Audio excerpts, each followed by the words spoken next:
Goddag. I dag vil jeg vise jer, hvordan I laver fisk i SMAP.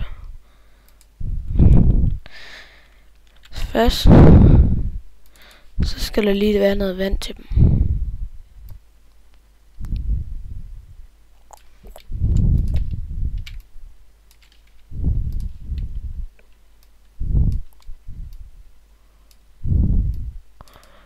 Sådan.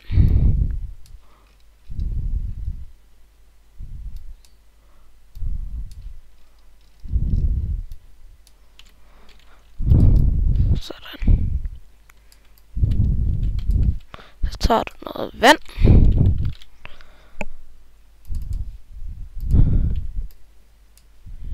Sådan. Så tager du og laver en terrorist properties. Og så skal du funk fish pool. Så tager du world model. Sætter du på fish.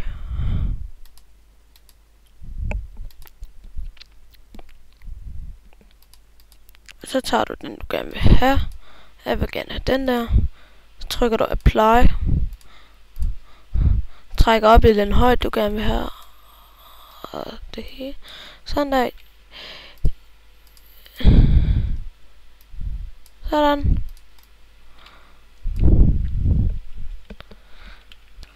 Så skal jeg smage meget gerne se sådan her ud. Og jeg kan skyde fisken, så flyder det til overfladen. Jeg håber, I har fået hjælp. Ellers hvis I har nogle problemer eller nogle spørgsmål, så add mig på Steam account Andreas98. Eller skriv til mig herinde. Ses!